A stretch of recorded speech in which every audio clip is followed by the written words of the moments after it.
10:30, but we started almost an hour late. Now we want to encourage our members that when we call you for a meeting, 10:30 is 10:30. So try your level best to make it on the right time. Despite us starting late, I want to encourage you, we'll try to move with speed so that we can finish the meeting in a good time, and also having covered everything that we need to do in this meeting. At this point, I want to recognize the people who are with us in this meeting. And the first people I want to recognize are the members of Karura Community Sacco. If you are a member of Karura Community Sacco, please stand up.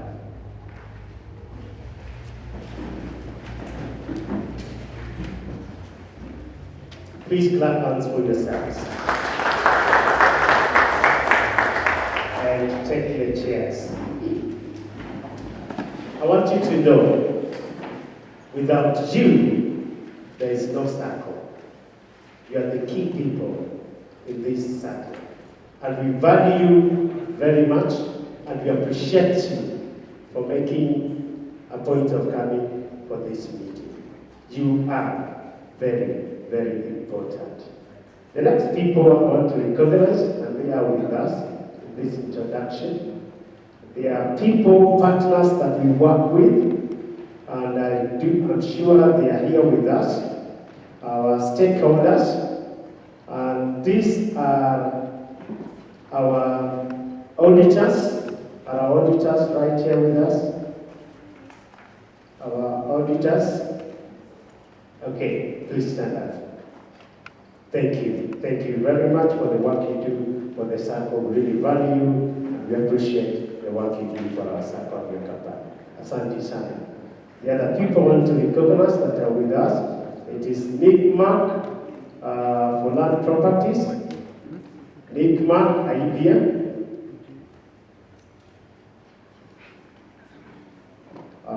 They must be somewhere outside there, but we appreciate them very much for being with us. And then we have Rosiki for affordable housing in Limuru. Rosiki, they are also outside there. We thank you very much and appreciate your partnership with us. And then we have Jubilee for affordable insurance. Jubilee, are you here? Representative from Jubilee. Okay, we appreciate you so much and thank you for partnering with us.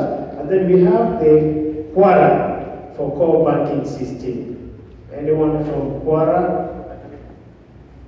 Thank you very much. We appreciate and value your services to us. Asante sana.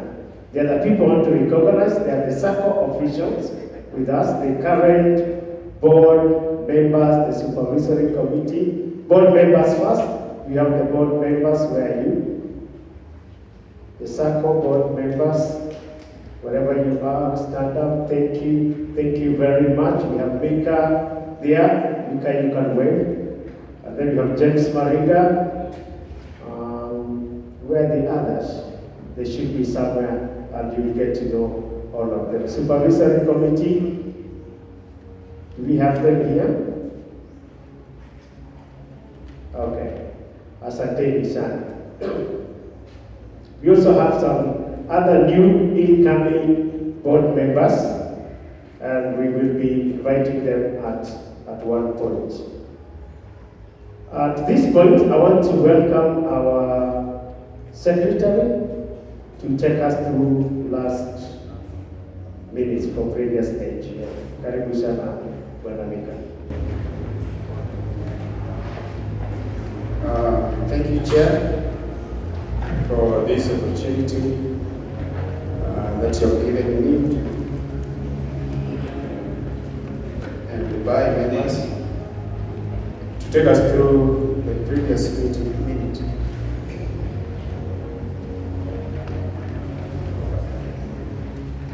Minutes of the annual general meeting of Karura Community Sacco held on 13 April 2019 at Karura Chapel Educational Hall at 15-16 hours. The quorum was met and board present were as follows: Jambi Wainaina, Joseph Riviro, James Mariga, Epainito Chahale, Esmond Ngudi, Wanja Njenga, Itonga Kigo, Evangeline Mukami, Nancy Njeri, and Duncan.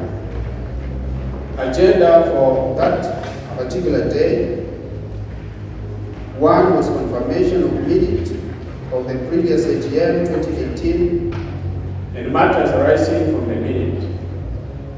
Report from the Sacco chairman and the supervisory committee.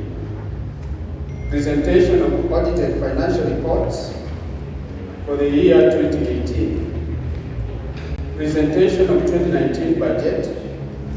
Opening of a different account, that is bank account and borrowing also. Launch of Mavuno and Junior Savings account. In-house announcements and voting. And then AOP. Preliminaries were as follows. The meeting was called to order by James Mariga, who then welcomed members to the AGM. He then invited Pastor Joseph Mitchell, who led in opening prayers and led in a sermonette. Minute number 1, that was on 13th, 4/2019, which was confirmation of the minutes of the previous meeting and matters arising from the minutes. Mr. Mika Juma read through the minutes of the previous AGM, and the minutes were proposed by Kainito Chahale, who was seconded by Emmanuel Nganga Ngure. Then the second minute, report from the chairman and supervisory committee. Mr. Joseph Riviro reported that the Sacco business was conducted within the spectrum. He also reported that the membership had grown from 186 to 318 in the year 2018. Chairman's report. Mr. Epainito Chahale read through the chairman's report. He reported that the Sacco was now registered with the CRB. He also reported that the synergies had been put in place to market the Sacco. Then manager's report. The Sacco manager, Mr. Gitonga, reported that the profits had grown from 350,000 Kenya shillings in 2017 to 1.2 million Kenya shillings in 2018, while the balance sheet had grown from 7 million to 19 million. He emphasized to members taking advantage of the Solution Park loan, which is a helpful emergency loan. He also reported that the Mamlaka Housing Cooperative was in operation to take care of the real estate needs. In addition, he shared about the junior account, which had been designed for minors, and the Christmas to Mavuno account, which will enable members to save for Christmas season. Then we had the presentation of the audited financial report 2018. Mr. Duncan, a representative from Minor Kimani and Associates firm, read through the financial report for the year 2018. The agenda was proposed by Samuel Mandi, who was seconded by Evangeline Kami. Then we had the budget proposal 2019. Mrs. Njambi Wainaina presented the budget 2019. It was proposed by Esmond Ngudi, who was seconded by Jefferson Tuya Mwan. Then opening of the bank account. The manager shared to members on the need to open a new bank account as the Sacco has only one account at Cooperative Bank. It was suggested that the new account be opened with different bank accounts for purposes of service diversification. SBM Bank was selected due to geographical proximity and their renowned efficient service delivery. The agenda was proposed by Evans Luna Geshu and seconded by Jefferson Tuye Maini. Board elections. The elections were overseen by Mr. Njoroge from the Ministry of Cooperative, Westlands Sub-County. Then these were the outcome. The following stepped down from the main board. That was Oscar Osabi, Henry Macharia, Wanja Njenga, and then the number of board was reduced to 5. Esmond Omudi was elected to join the team. He was proposed by Samuel Wandi and was seconded by Paul Njoroge.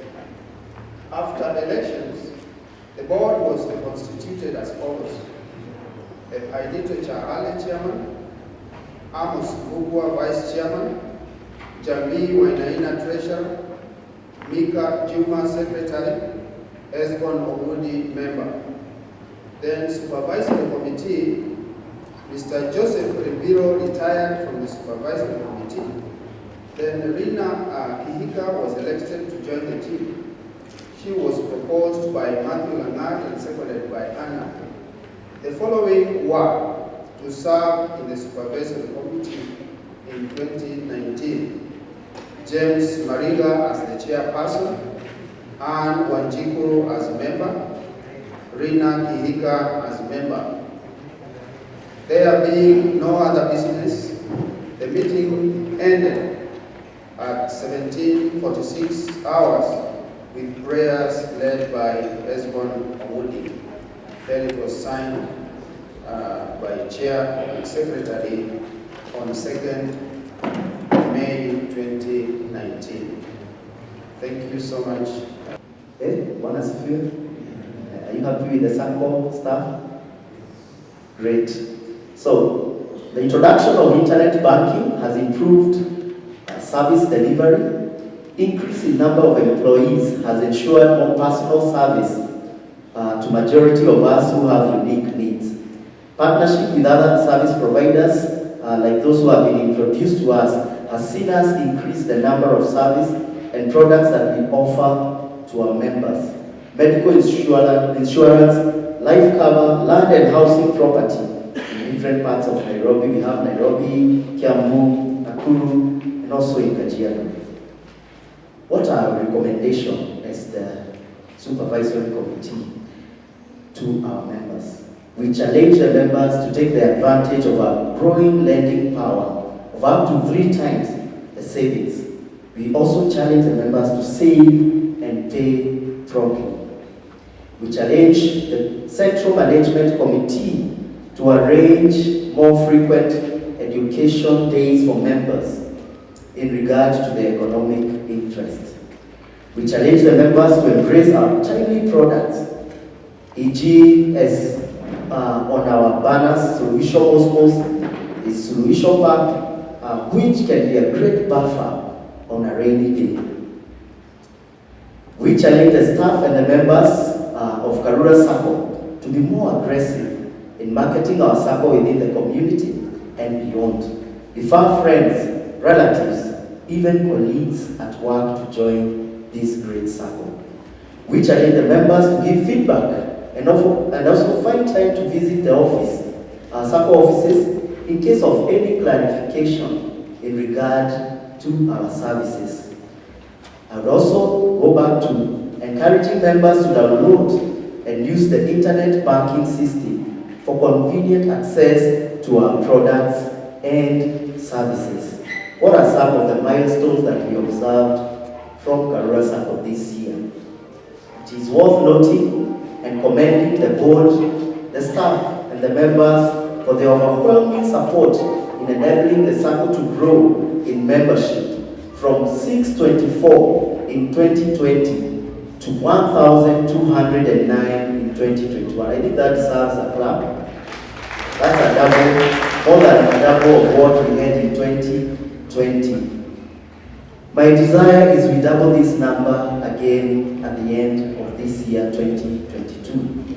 It is also well noted that our statement of financial position has increased from 2021 from 53,800,741 in 2020 to 91,624,470 in 2021. That's a great growth. I think this deserves another clap. This is very impressive. The Sacco managed also to open a new office in Ruaka area to cater effectively to the needs of our fast-growing membership. We also had enrollment of internet banking and has been revolutionary, as the chairman stated before. We also have increased membership in the diaspora. We have so many people who have joined our Sacco and are not within the country. And this has grown in the year 2021, and we hope to take it to the next level in this year.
Asante bwana.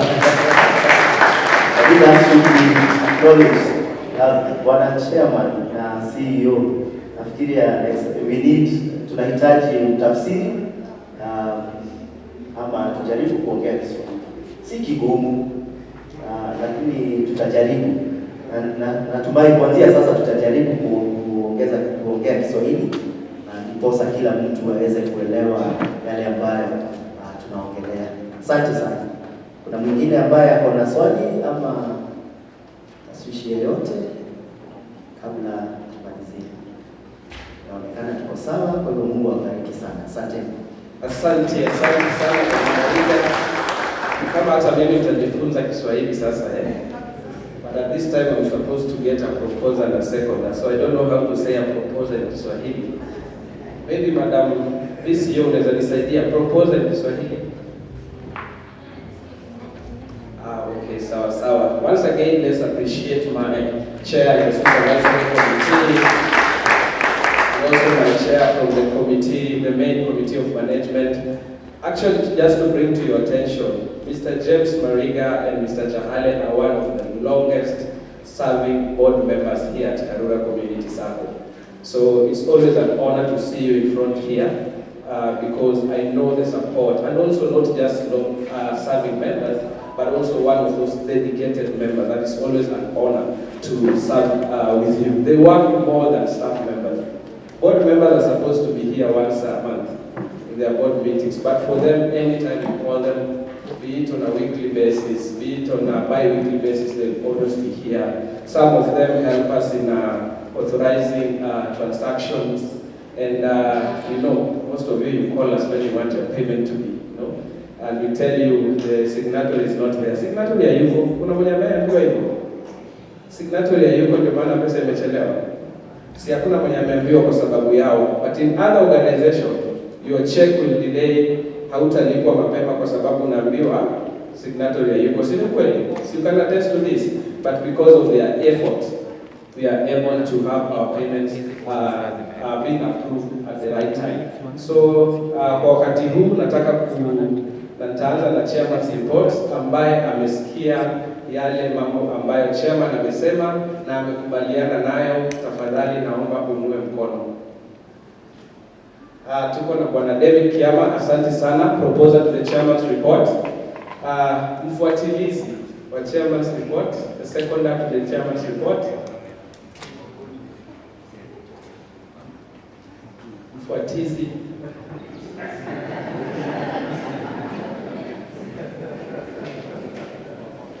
Mfuatizi to the chairman's report, seconder. Yes, we have a member there. I can't see so well because of the lights, but I'm sure. Your name, please? Yes? Nani? Nani? Nani?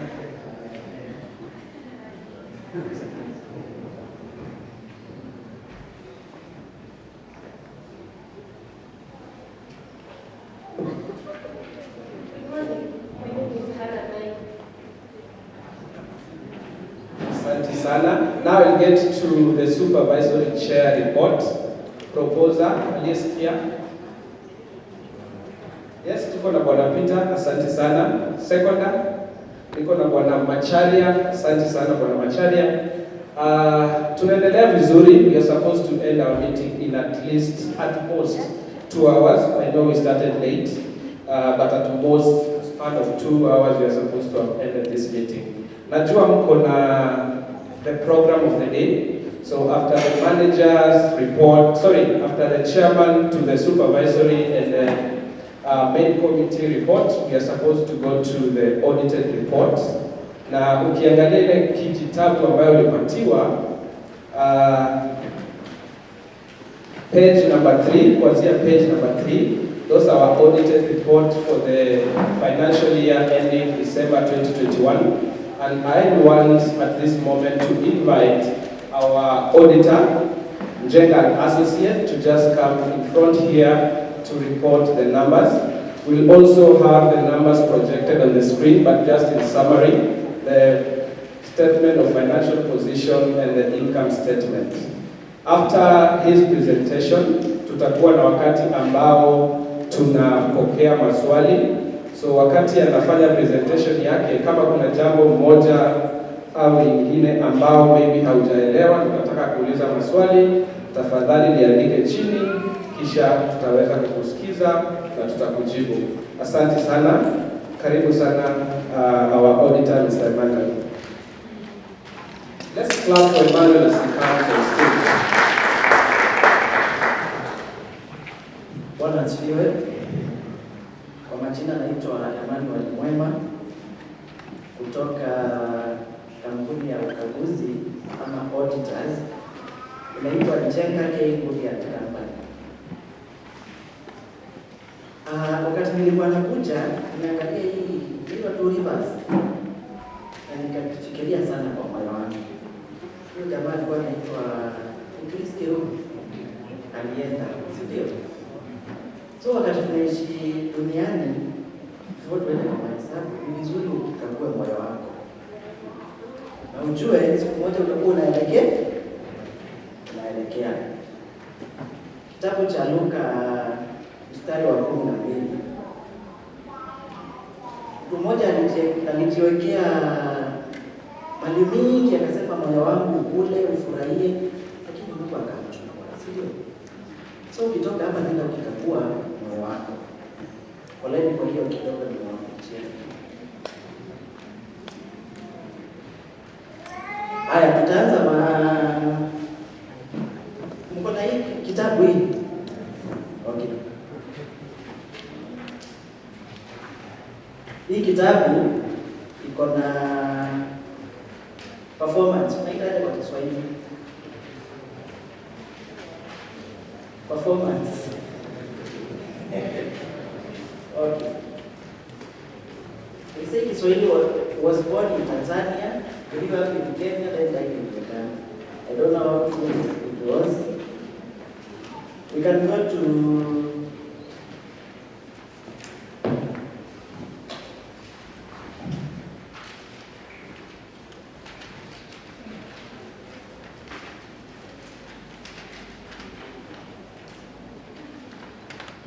to page 2.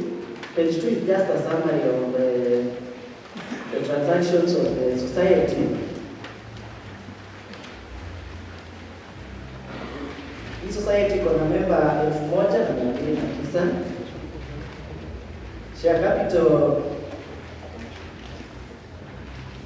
milioni 4,559,443. Zile pesa member wamedeposit kwa society ni milioni 73,891,595 or 73,891,595. We have the retained surplus of 2,039,560 and current assets of 1,420,472. Current assets of 90,203,998. Loan to members for the at the close of the period was 84,224,454. Now I want to take you to page 8.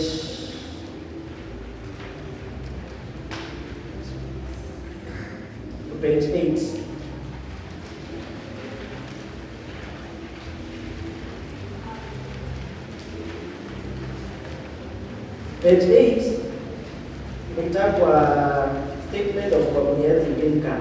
Hii inaonyesha ile pesa society ilipata na ile matumizi ilikuwa kwa mwaka. So ukiangalia hapo kuna notes hapo imeandikwa note 3.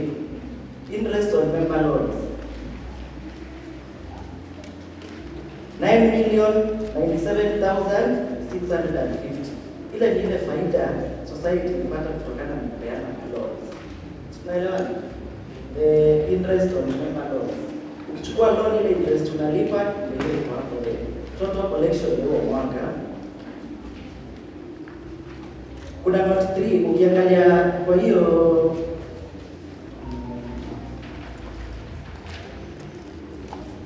the 9 million you can refer to page 10 on the notes. It's not number 3. Wako kwa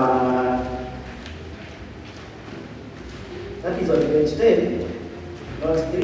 Hiyo ndio inaonyesha ile interest on member loans. We have an interest expense. Hii ni ile pesa nitapewa members kama unaitaka dividend. Hiyo iko hapo. Ukiangalia iko note 5. Note 5 iko page 10. Then we have other incomes. Other incomes in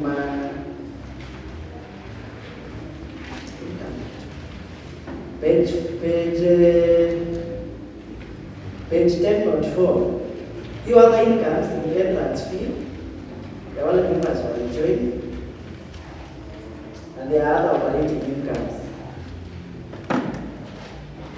Then we go to sasa ile ni ile pesa society ilipata mwakani yenye ilitoka kwa interest kwa zile loans zimepewa members na entrance fee ya wale members wamejoin. Twende kwa expenses. Kuna expenses zinaitwa administrative expenses, zile za kurun society. Note 6. Ukienda page 11, note 6, ulikuwa na committee sitting allowances ya 60,000, salaries and wages 1,314,319. Kwa na staff expenses za 32,344, repairs and maintenance 37,806, other administrative expenses 58,544, printing and stationery 72,673, telephone and internet 111,376, provision for doubtful debts 336,893, depreciation 126,563, marketing and communication expenses are 424,148, audit contingency 5,000, audit fees 30,000, supervision and recoverable expenses 3,200, other expenses 637,638. That is what is in note 6. You got financial expenses. On page 11, those are linked to bank charges and interest on loan. So ukiangalia the total expenses was 4,141,767. There was no provision for tax. Interest on for societies, for Saccos, the only tax inaweza kuwa applicable kama kuna any other activity other than interest on loan. Interest on loan as an income is exempted from tax. But if you have any other income, 50% is subjected at a corporate tax rate of 30%. So since there was no any other income apart from the interest on members' loan, there is no provision for tax. Then we have the statutory reserve. This is the 20% of the profit for the period. Then retained earnings, about 1,552,616. We had the provision for honoraria. Unajua honoraria ni nini? Honoraria is an appreciation token kwa wamekuwa kwa ofisi. Kwa sababu unajua wanajitolea kazi yao, it's just an appreciation token. Then we have staff bonuses. The staffs when wanakuwa kwa ofisi mwakani. Haya, hiyo inaitwa statement of comprehensive income. Yenye imeonyesha the society ilipata pesa na yenye matumizi ilikuwa. Twende page 9.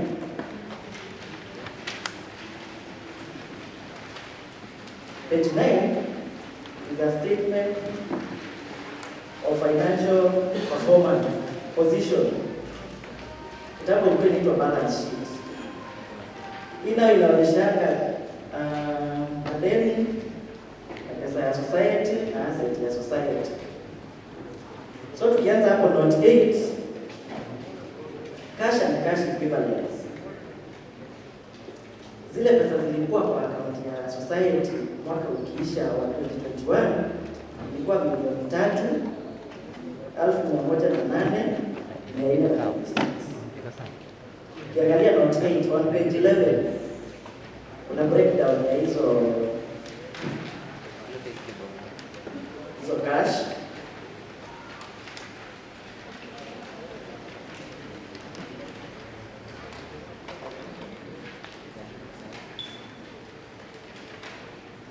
Note 9, sundry receivables.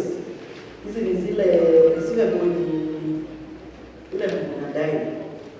Mtu mnadai kwenye mwaka ukifungwa kuna pesa alikuwa analeta kwa society. Ilikuwa 1.4 million, 458,920. Hiyo iko page 11 note 9. Turudi tena page 9. Loan to members. Mwaka ukifungwa as at 31st December 2021, zile loans zilikuwa zimepewa members zilikuwa 84,224,454. Hiyo iko page 11 note number 10.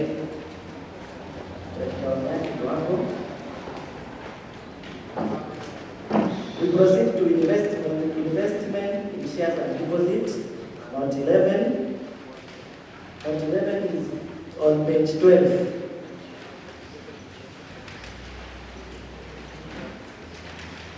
Hizo ni investment ya Cusco na Nabo Capital. Hiyo ni pesa ya society iko huko. Then we have property, plant and equipment. Note 2. Property, plant and equipment. This is asset zile za society. Mali ya society iko. Kuna software system ile ikujia loan wanayapa inawekwa ndani. Kuna computers, kuna furnitures. Sasa hizo ziko hapo page 9 note number 2. We proceed. So the total assets was 91,624,407 as at December 2021. Tuangalie liabilities. Member deposit. Member deposit, ile pesa members walikuwa wamedeposit kwa Sacco ni 73,891,595 shillings. Interest on deposit. Hizi liabilities niwaeleze kwa Kiswahili ni zile pesa ambazo hii society ingesema inasimamisha biashara yake leo, inarudishia members hii pesa. Naelewana? Hatusemi mnarudishiwa, lakini nataka niwaeleze liability ni nini. Liability ni deni. So hizi liability ni zile pesa member wamedeposit kwa society zenye ziko kwa chama. Then kuna interest on deposit.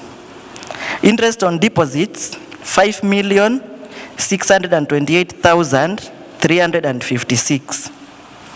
Mwaka ukifungwa, hii ni ile pesa ilikuwa na society yenye inafaa kupewa members kama dividend. Tumeelewana? Haya. Tunaendelea kwa sundry payables, note 15, page 12.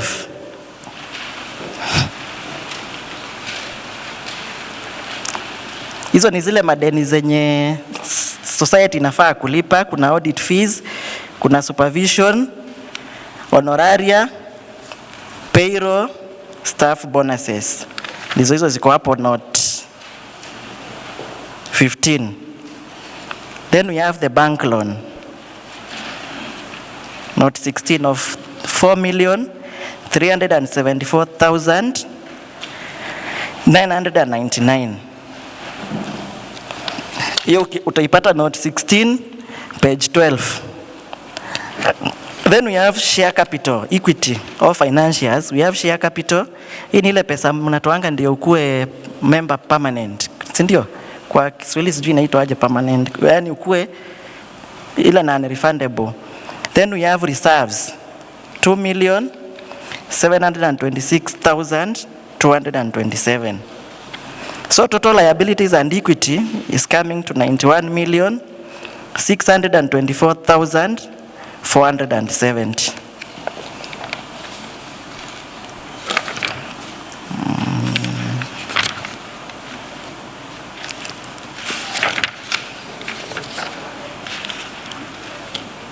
Aya, twende page 7.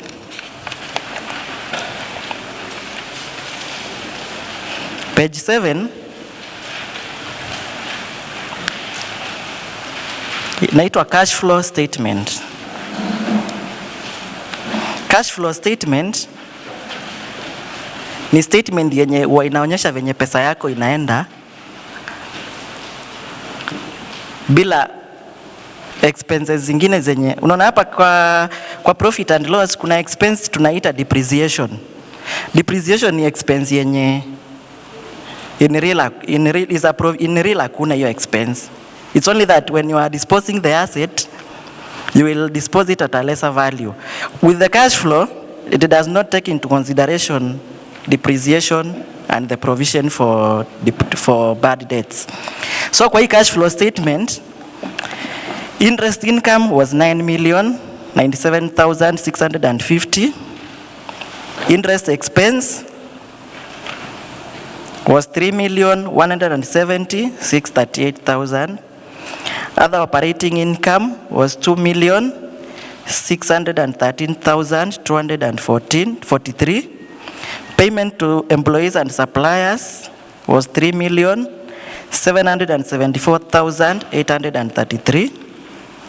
We had an increment in loan to members.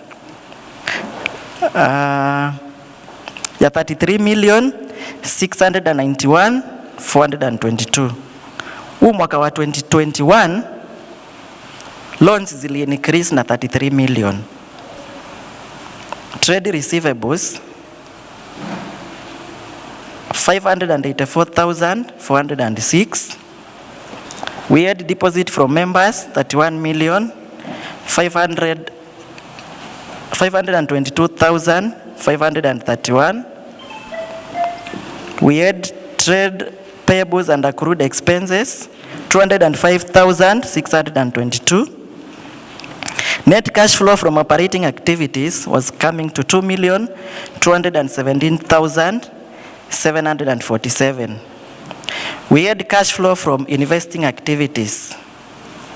Increase in Cusco deposits. Unaona iko negative kwa sababu ni pesa ilitoka ikaenda kudepositiwa kwa Cusco. So it was a cash outflow. We had increase in fixed assets. This was acquisition of assets and office furnitures. It was 747,220. It was a cash outflow. Then we had decrease in bank loan. Loan ililipwa ya 1.5 million during the year. Then we had share capital of 2,129,904. This was a cash inflow. Net cash flow from financing activities was 629,903. Net cash changes for the period, cash and cash equivalents at the start of the year was 1,726,112.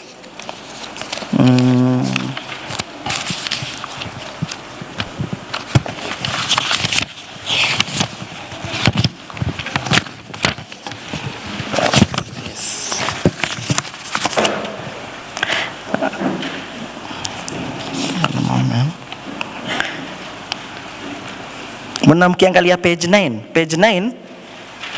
Page 9 pale juu note 8. Kwa 2020. Tunaona kuna 1,726,113.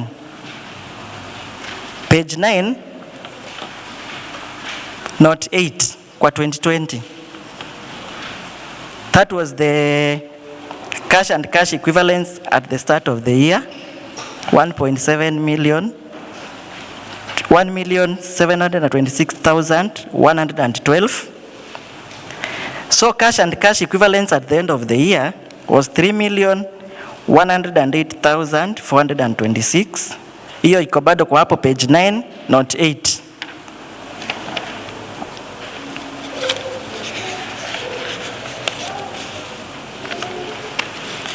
Haya, we go to page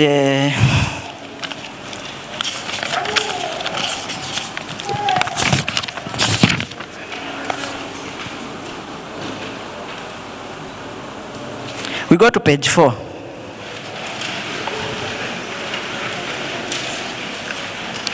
Page 4. The society is incorporated in Kenya under the Cooperative Societies Act and is domiciled in Kenya. The society objective is to provide loan to its members. Then tumepeana summary ya results for the period. Hapo chini consultants, Jenga K. Ngugi and Company, certified public accountants of Kenya, were auditors during the year and expressed their willingness to continue in office in accordance with the guidelines laid down by the Cooperative Societies Act.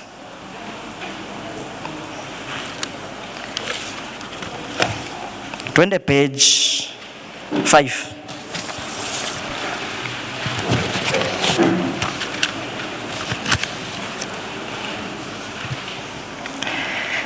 Sisi kama auditors, kazi yetu ni kupeana opinion. Kuna opinion inaitangwa qualified opinion na kuna unqualified opinion. Qualified opinion ni opinion mbaya, yenye sisi tutasema hatuwezi peana opinion. Tukiangalia mahesabu tutasema sisi venye tunaona hii mahesabu hatuwezi sema chochote. Hiyo inaitangwa qualified opinion. Unqualified opinion ni ile unaangalia mahesabu na unapeana opinion yako kama agent wa serikali. Unasema hii society naona imeendeleshwa vizuri kwa taratibu zenye zinafaa, ndio unapeana. Hiyo inaitwa unqualified opinion. Sawa? Qualified ni mbaya, unqualified ni ripoti mzuri. Sawa? Msichukulia the other way around. Haya, hiyo report note 5. Report of the independent auditors. We have audited the accompanying financial statements of Karura Community Sacco set out on page 6 to 10, which comprises of the statement of financial position as at 31st December 2021 and statement of income, statement of changes in equity and cash flow statement for year then ended, and the summary of significant accounting policies and other explanatory notes. Management responsibility. Management is responsible for preparation and fair presentation of these financial statements in accordance with the International Financial Reporting Standards and the requirement of the law. This responsibility includes designing, implementing, maintaining internal controls relevant to the preparation and fair presentation of financial statements that are free from material misstatement, whether due to fraud or error, selecting and applying appropriate accounting policies and making accounting estimates that are reasonable in the circumstances. The Kenya Cooperative Societies Act also requires the management to ensure the society maintains proper books of accounts which are in agreement with the statement of financial position and the income statement. Auditor's responsibility. Our responsibility is to express an independent opinion on these financial statements. Based on our audit, we conducted our audit in accordance with ISA. Those standards require that we comply with ethical requirements, plan and perform the audit to obtain reasonable assurance whether the financial statements are free from material misstatement. An audit involves performing procedures to obtain audit evidence about the amount and disclosure in the financial statement. The procedure selected depended on our professional judgment, including assessment of risk, material misstatement of the financial statement, whether due to fraud or by error. In making those risk assessments, we considered the internal control relevant to the society's preparation and fair presentation of the financial statements in order to design an audit procedure that was appropriate in the circumstances.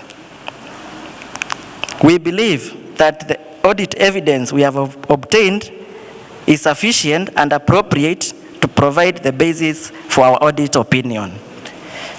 This is our opinion as auditors.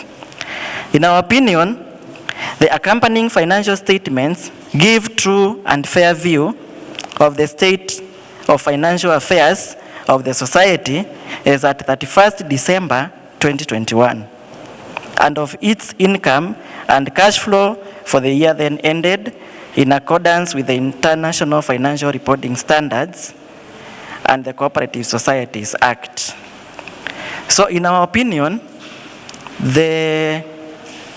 hizo statement mko nazo, they show true and fair view of the society. That is an unqualified opinion.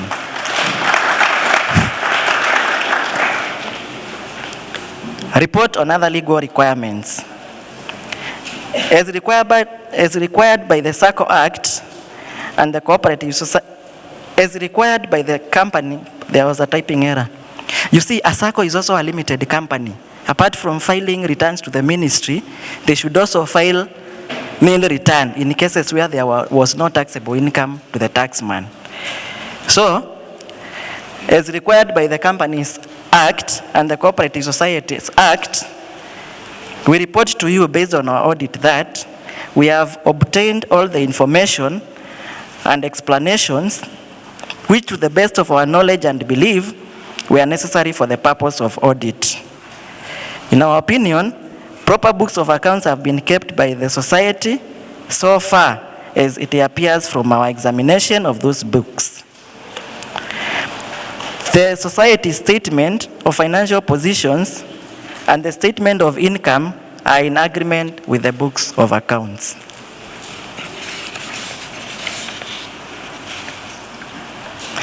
We go to page 6.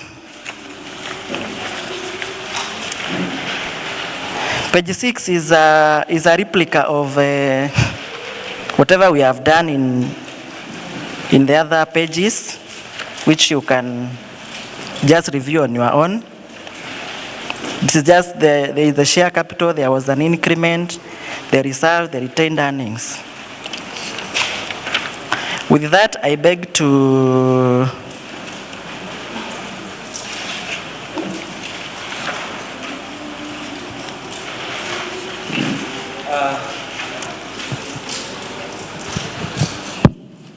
Asante sana Bwana Emmanuel. Tumefika mwisho wa presentation hiyo ya numbers, na najua this is one of the most boring sessions in such events because watu wengi wanaangalia numbers na hawaelewi, lakini nashukuru Mr. Emmanuel kwa kuweza ku break down those numbers in details for all of us to understand. At this moment, we will want to adopt the reports that the auditor has just read. Na ningependa kuuliza kama kuna yeyote hapa ambayo amesikia yale ambayo auditor amesema na anakubaliana nayo. A proposer please.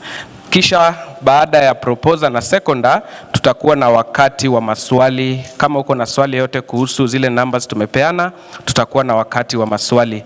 A proposer please to the audited financial report for the year ending 2021.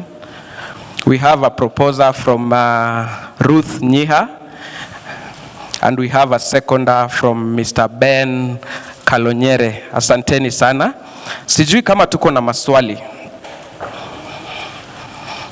Maswali kuhusu ile financial report ambayo imekuwa presented. Any questions? I'll be very surprised if we don't have any questions. I need to clap for myself for doing so well. If you have financial reports presented and there are no questions, then me and my team, we've done such a very good job during the year.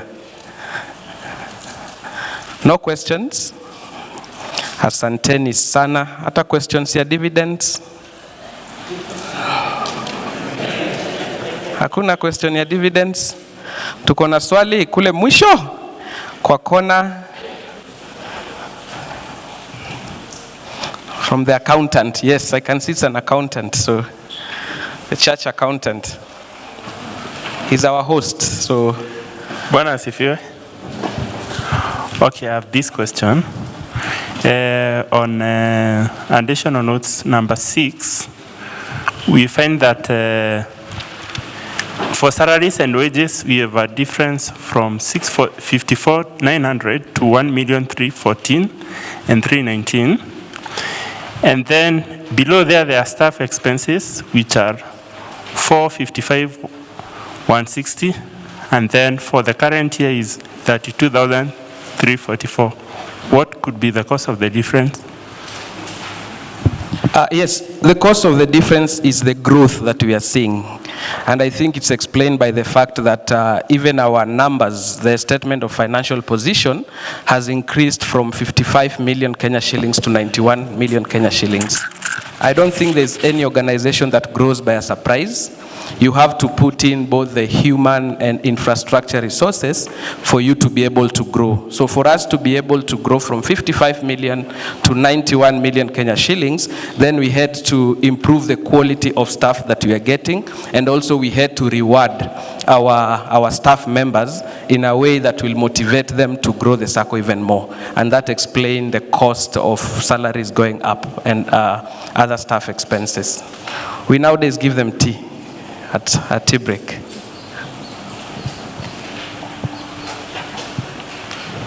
We have a question here.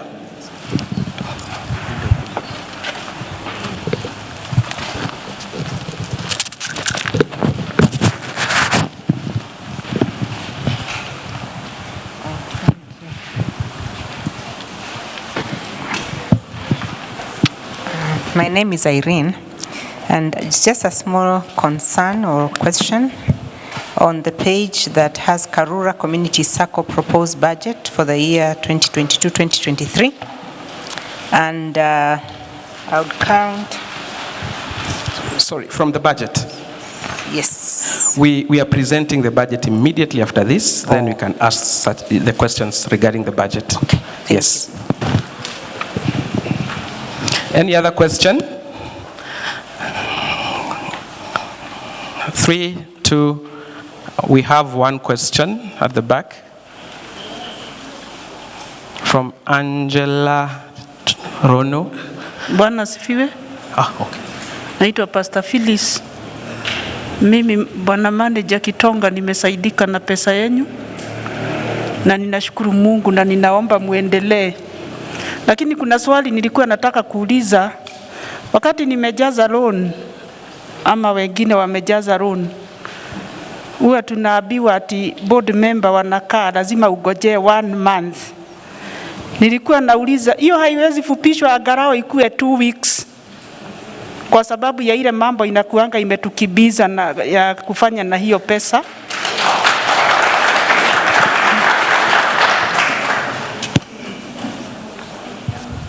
Asante sana Pastor. Niko na wakubwa wangu leo ambaye naona wamekaa mahali hapa. Sijui kama ni mimi napaswa kujibu swali hilo ama ni wakubwa wangu.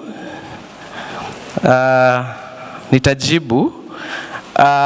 Ndio tunaweza, na hilo ni jambo ambalo tumesikia kutoka kwa watu wengi sana. Lakini kabla hatujaongelea kuhusu kupunguza that period through which you wait to get your loan, I'll also want my fellow members to appreciate why we are doing it. We only have 4 staff members, and apart from giving loans, there's so much other things that we do every day. And apart again from giving loans, every day we have to go out there and market. Every other day we have to post transactions. Every other day we have to attend to member queries. And the process of loaning is a continuous process. We have known of so many other SACCOs that they are bad loans. If you look at the numbers in their bad loans, it's quite huge. Ours is a bit small because we take the loaning process very serious. Hatutaki leo mtu anakuja, anachukua loan, kisha kesho yake anakosa kulipa. Tutapata loan ya kupeana tena kesho yake. So our loaning process start from application, and as our numbers continue to increase, we receive loan applications every day. Every day, I'm sure my credit officer can attest to this, Mr. Victor, we receive loaning every day. And us being able to process them after every 1 week or 2 weeks, which we used to do in the past when we had a membership of 150 members, that was possible, but right now it's a bit hard. To cover on that, what we did as a Sacco is we enhanced our emergency loans provision. And just being an example myself, anytime that I want to apply a loan, then I have to prepare. For example, najua mtoto wangu anaenda shule Januari. Sinajua mtoto anaenda shule, inakuanga emergency kweli? For example, nataka kununua gari. Inakuanga emergency kweli kununua gari? Nataka kununua shamba. Inakuanga emergency kununua shamba? So those loans that we usually wait for 30 days before you get are those long-term capital investment loans. And we give you a period of 30 days to wait. We give you a period of 30 days to plan. What we've done as a Sacco is we've provided for other emergency loans, which I'm sure again you can attest with me is it takes a second to get. Do you agree? Suluhisho Pap. Anytime you have an emergency, we give you 30 seconds for you to get. Just by the click of a USSD code or an access of your Karura app, then you're able to get that money. We also have a 3-month emergency loan, which takes 3 days. Because yes, we appreciate we have emergencies, but not all loan applications are emergencies. So that's why we've provided for emergency loans that take shorter period, and we also have long-term loans that take 30 days. But again, you are our members and you are right. You are our members and you're right, and I appreciate the fact that once that question was asked, there was clapping. So that means there is a need, and what we are going to do on behalf of the management, I know we are having our debut meeting in 14 weeks. That is something that we'll consider, and my proposal will be anything like 2 weeks. So if you bring in your loan form by the 15th, then you know you're supposed to get maybe before 20th. If you bring in your loan form after 20th, then you know you're supposed to get it by the 15th of the following month. It's not confirmed. For me, it's a proposal, but we'll have a meeting with my team, the management committee, to approve on that. Asante. Kuna swali lingine? Yes, Angela? Thank you so much for the opportunity.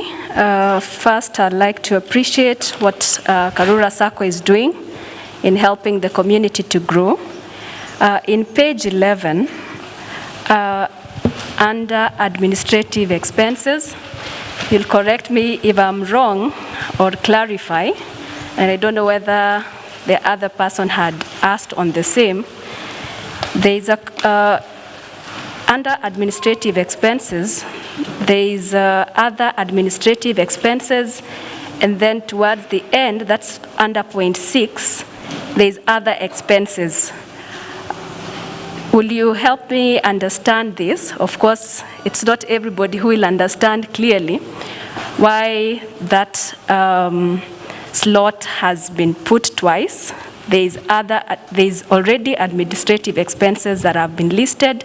Then there's other administrative expenses, of which some of them are already listed, plus other expenses towards the end. That's question number one. And the other thing is, I don't know how far the Sacco is doing in terms of educating people on matters, finances. I have not received any message in the past that Karura Sacco is having a training to equip people on how to spend the money or understand their money better, even when it comes to borrowing or investing. Yes, we have several products in terms of what Karura Sacco is doing, but how else are we educating the members of the Sacco so that they can take advantage much more on that? Thank you. Asante sana, Angela. To respond to your question number one in regards to admin expenses and other admin expenses, we subdivide our expenses into two. Number one is admin. And mostly when we talk of admin, these are overhead costs relating to rent, to utility bills, and so on. And also now we distribute other expenses that that relates to our actual mandate, loaning process and saving, and the savings that we usually receive. So there are costs that are admin overhead, mostly related to salaries and staff. Then we have also now expenses that relates to other things that we are doing through loaning and through the deposits that we receive. Question number 2 on member education. I don't know whether you visited our website for the last 3 days. Anyone who visited our website in the last 3 days, you'll see we have a blog page. And already last week we were able to send the first link that teaches our members about the basics of financial management. And that is something that we want to continuously do going forward. Continuously do as we go forward. So member education this year is our key priority. And again, also as you look at our budget, the budgets that you're holding, which will be presented in few minutes by our auditor, you'll realize that we have an allocation. We have an allocation whereby we need to be training our members on continuously basis on different issues, be it on debt management, budget development, and so on and so on. So we are planning to have at least quarterly meetings, calling in members who are available both online and physical here to train them on different issues in relation to money.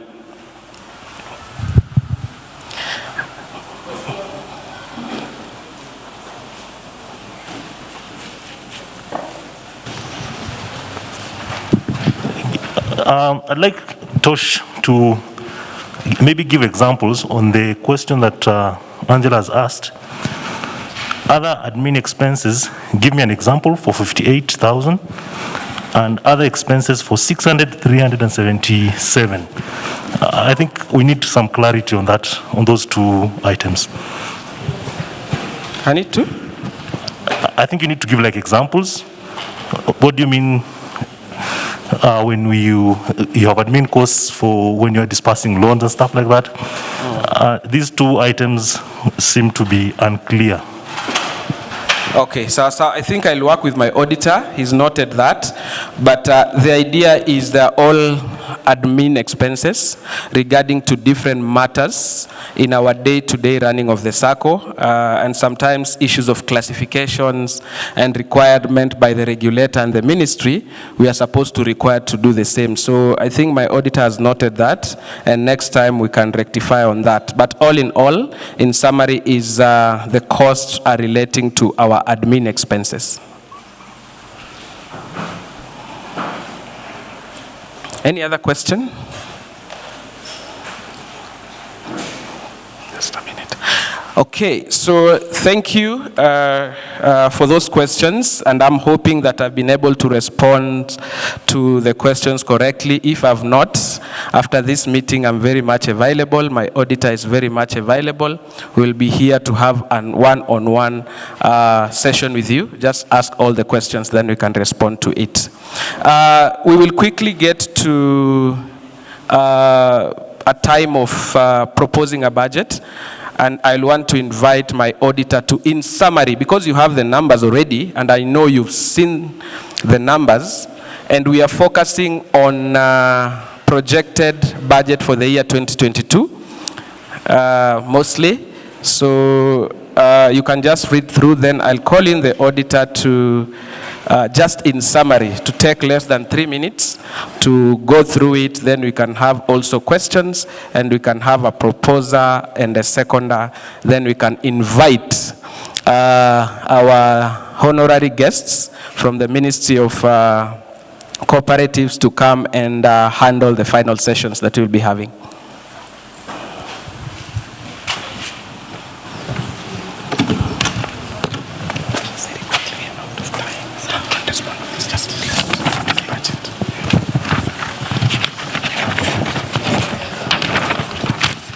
Good afternoon once more. I'm holding brief for the treasurer. We go to the budget. It doesn't have a page, but it's page 2 on is the second page.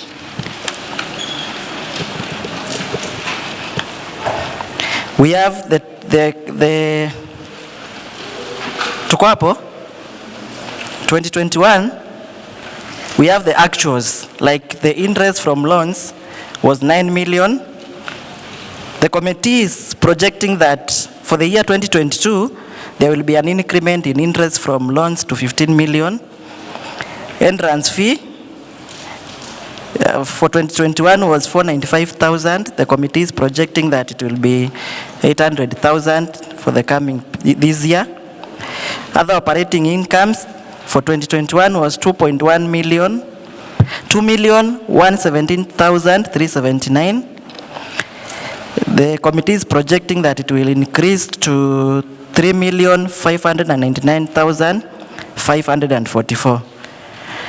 We go to expenses. Committee sitting allowances.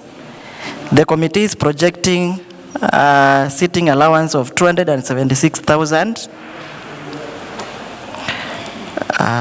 Before I proceed, what we have on column year 2022 is a projection for the members to approve. Other committee expenses, 100,000 for the year 2022. Staff board education, 200,000 for the year 2022. Member education, 150,000 for the year 2022. Repair and maintenance, 150,000 for the year 2022. Those are projections by the committee for the members to give a ceiling. We have postage and telephone, 200,000 projected for year 2022. Provision for doubtful debts, 1.5 million. Depreciation of 215,157. Marketing, they are projecting expense of 300,000 for year 2022. Audit fees and AGM expenses, 500,000 for year 2022. Audit fee, 50,000. Supervision and recoverable expenses, 4,800. Other expenses, 250,000. Insurance, 250,000. Interest on loan from bank, 1,120,000. Bank charges of 250,000. Office rent and electricity, 360,000. Capital expenditure on the new office of 600,000. Those are the expenses the committee is projecting that they will be incurred in the year 2022. For the year 2023, then, on top, we have salaries. There was a printing error among the expenses. The committee is projecting salaries expense of 2.5 million for the year 2022. When you check on the first column, 2023 projection, we have interest from loan 26 million, entrance fee 2 million, other operating incomes 8.7 million. Those are the incomes the committee is projecting that they will be earned in year 2023. Then we have the expenses, the projections for the year 2023. Committee sitting allowances 352,667. Other committee expenses 100,000. Staff board education 200,000. Member education 191,235. Repair and maintenance 200,545. Printing and stationery 290,972. Provision for doubtful debts 2.5 million. Depreciation 350,000. Marketing expenses 1.5 million. AGM expenses 330,000, audit fees, audit fee and hospitality 55,556, audit fees 67,500, supervision and recoverable expenses 7,200, other expenses 275,000, insurance 250,000, interest on loan from bank 2,814,376, bank charges 1,374,411, office rent 360,000, capital expenditure 600,000. Those are projections from the committee which you members will approve. Then on a light note, I want to answer to the note 6, the question you had raised. I think there was an error of attaching, there was a page which had breakdown of that other expenses. You can get it from Gitonga. Asante sana, Bwana Emmanuel, for that session. And I think the first person to ask a question will be Irene Tongoe, Madam Irene Tongoe. I remember you had a question on the budget before we can ask from the...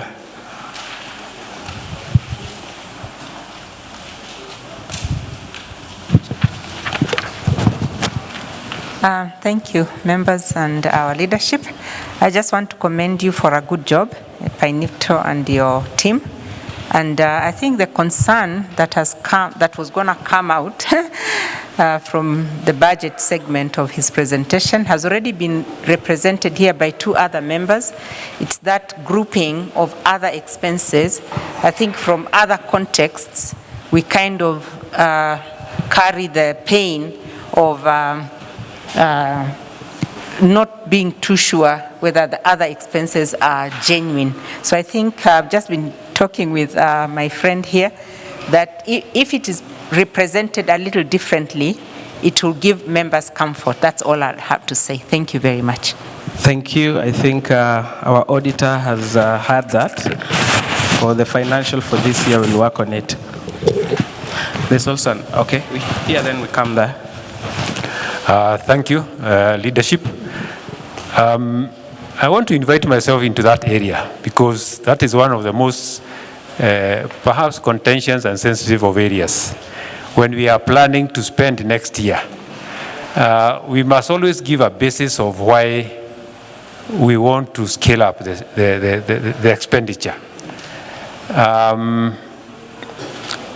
Perhaps not all of the areas, but the material issues that would consume a lot of the monies that will impact negatively on the dividends that these people want, which is why they joined in the first place, need to be unbundled as much as possible by way of note. And that, I think, would be useful. Thank you. Yes, thank you. Thank you for that. I think that is well noted. We have a question. No, just go. First of all, there was one from the back, then you come here.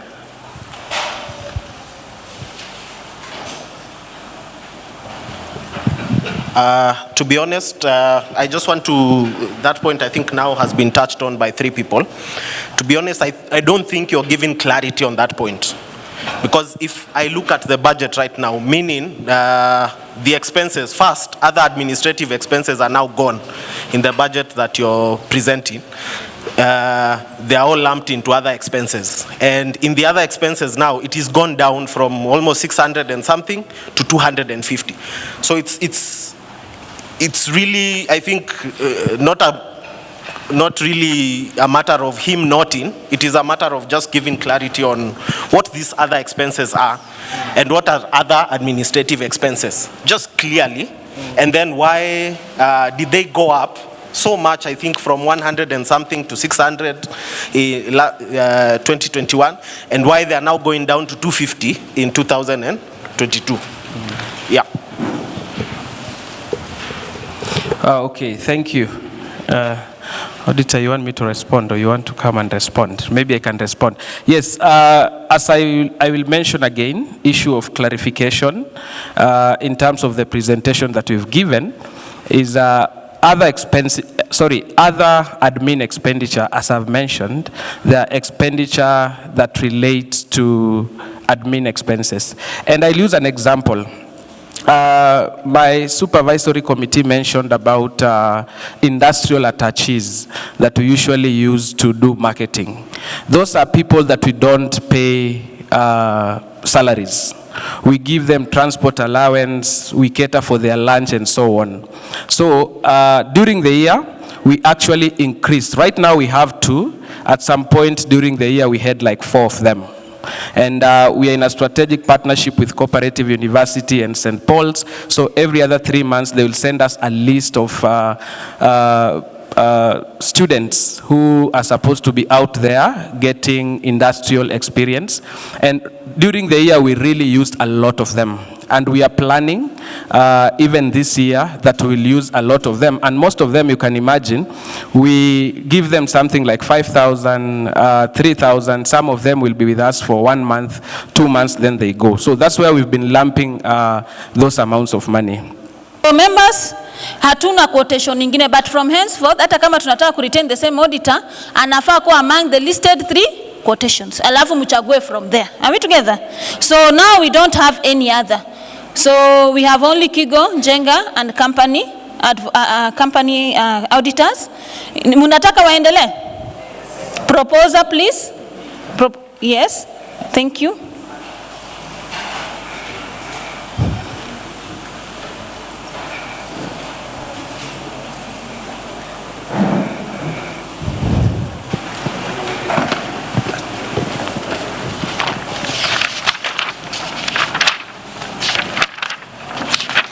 Who is proposing?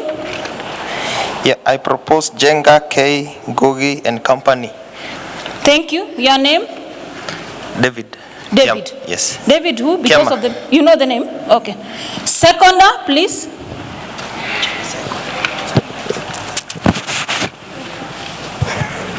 John Gitonga, I second. Thank you, John. Thank you, John. Kuna ingine tunapitisha as we finish, inaitwa borrowing powers. Setting of borrowing powers. Hii ni ruhusa ambayo tunapea committee that in case kuna shida ya pesa kwa ofisi na members wamesimama wanataka loans na hatuna pesa ya kupatia loans, wanaweza enda kuomba kwa institution nyingine kama bank ama Cusco ama mahali popote na wakuja wapatie loans. Hiyo ndio tunaita borrowing powers. So ningependa members, committee ilikuwa imepropose wakiangalia mahesabu yao wangekuwa na need ya kama 10 million kama wangetaka kuomba huko nje. So nauliza members, mnakubali kuwapatia hiyo ruhusa in case there is need to borrow? Waombe 10 million. Si lazima waombe, but if there is need to borrow, ndio members wapate loans, watu wa secure for loans, wataenda waombe. Are we together? Tuko pamoja? Ninataka tukubaliane hiyo 10 million, hiyo ni maximum ya juu kabisa, but they can even borrow 1 million. Tuko pamoja? Tunaita setting of maximum borrowing powers. Ya juu kabisa, limit ya juu. But unaweza omba kutoka 0 mpaka 10 million. Proposer? Yes, uko nyuma?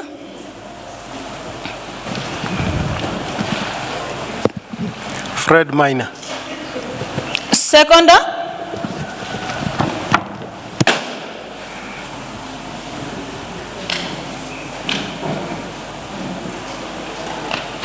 Isaac Modaka. Thank you, Isaac. Kuna mtu hajaelewa? Tuko pamoja? Thank you. Nataka tuende kwa uchaguzi. Na ile uchaguzi tutafanya mwaka huu ni tofauti na vile tulikuwa tunafanya ile mwaka ujao. Mwaka ile ilipita tulikuwa tunakuja kwa AGM, tunaambia wale wanataka kusimama kuwa committee members wasimame hapa mbele. Are we together? Mwaka huu tulisema society yetu inakuwa kubwa, na ikiwa kubwa tunataka kuchagua watu ambao wako na integrity, watu ambao wako waaminifu na watu ambao wako na nia ya kufanya hii cooperative iendelee mbele. Iendelee mbele kwa njia hii. Wako available, wako na pesa ya kutosha. As in wako na share, wako na deposit, wanachanga pesa kila mwezi vile inatakiwa, wanachukua loan na hawashindi kulipa hiyo loan, hawajashikwa jela for the last 3 months, wamepitisha miaka 18, kichwa yao si mbaya, wanaweza kusoma na kuandika. na pia wawe watu ambao nia yao kwa hii cooperative ni kuleta mawaidha ya vile itagrow. Hii cooperative ni kitu inaenda mbali.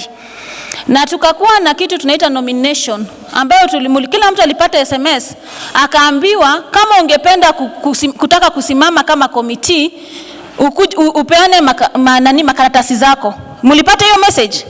Wakati hiyo message ilitumwa tulikuwa tumepeana muda ya mwisho ya kuleta hiyo makaratasi. So hiyo makaratasi wakati ililetwa wale walikuwa wameleta hiyo makaratasi, tuliangalia makaratasi yao na tukawaita kwa interview.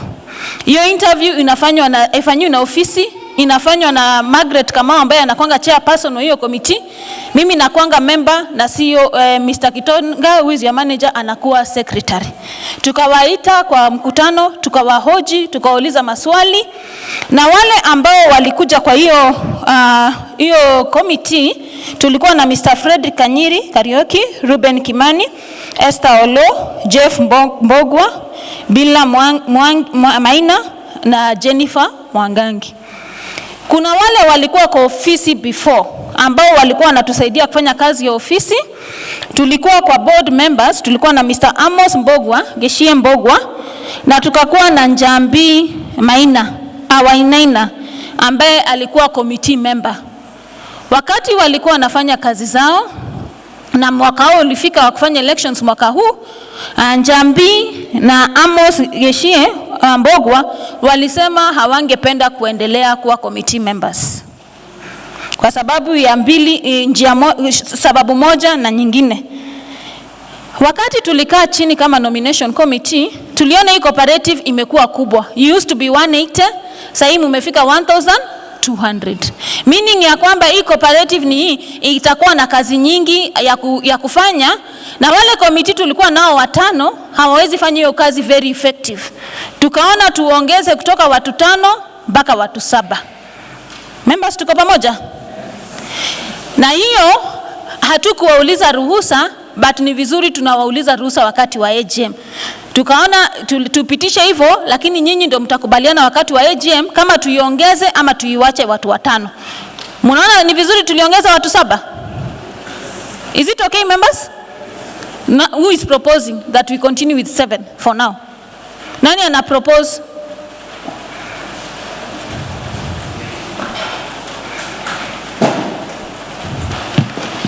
Thank you. Chukua lete mwambie jina. Amos Gongolo. Thank you, Amos. Seconder?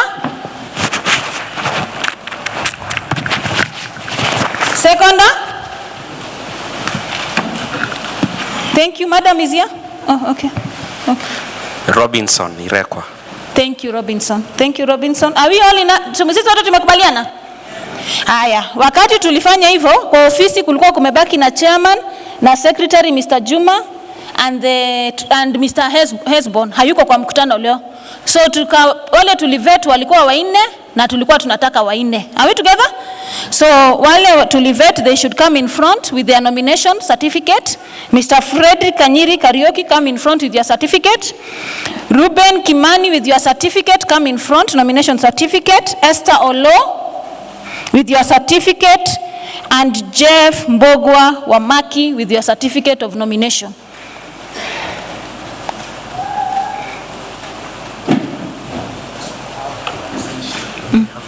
Is out of the country, and we also have Jennifer Mwangangi. Okay. So please come in front, Frederick. We have Frederick here. We have Jeff Mbogwa. Where is Esther? Esther is here. Thank you, Esther. Then I'm told Mr. Ruben is not around. He's out for official duties outside the country. But I'm sure in due course ataonyeshwa kwenu. Mtamjua. Mnajua Mr. Ruben Kimani? Kama mumjui wakati wa next meeting, mtamjua ama wakati mtakuwa na education day. So hawa ndio tuli shortlist walikuwa 4 wa management committee. Please show your certificate to them.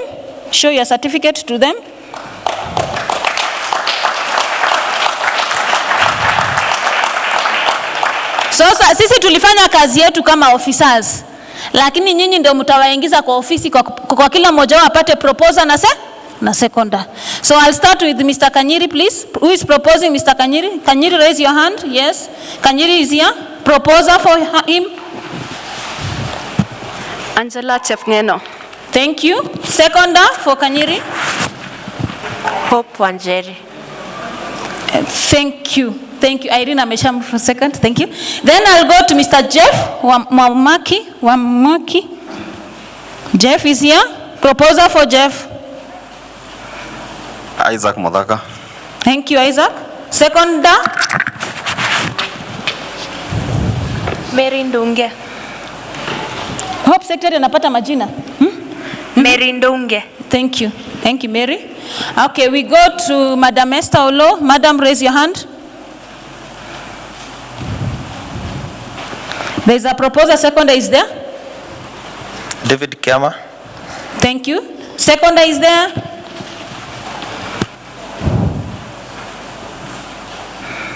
Rose Odundo. Thank you, Rose. Okay. They are now officially elected into office as board members. We have Mr. Ruben Kimani. Just a minute. Tuko na Mr. Ruben Kimani ambaye hayuko hapa, but is also among the four of them. Who is proposing Mr. Ruben in absentia? Ruben Kimani. Mko na picha yake? Ruben Kimani. Somebody to propose him, please.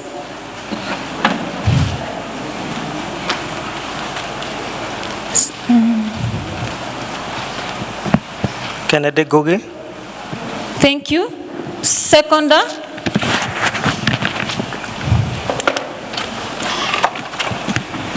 I second, but I will request next time, can we have a small profile for each of them so that we can be able to know them? Yeah, that one we did on your behalf, madam. We did on your behalf. We checked for you, and these are credible people and of integrity. I can assure you that. We checked on your. That is why we have a nomination. That's why it's called a nomination committee ya kufanya hiyo kazi. So they are duly elected into office. So give them a microphone less than a minute to accept. Give us an acceptance speech. Dakika moja tu, hata tuchukue a minute, less than a minute. Say your name and say something small. Accept that you've been elected into office. Hamjambo. Jambo. Kwa majina naitwa Jeff Wamaki, and I am grateful for the opportunity. Looking forward to working together. Thank you, Jeff. Wanashirika wenzangu hamjambo. Hatujambo. I'm a member of this church and a proud now board member, and humbled by your confidence and this endorsement. I'll tell you, I am a team player, and that is what I'll bring to the board. I'm also a people person. Kwa hivyo, I am approachable, but we shall be doing business to grow this organization, not for any other agenda. When I look at the board, because I think I know them from church, I think we have a credible team. Governance is a key thing for me.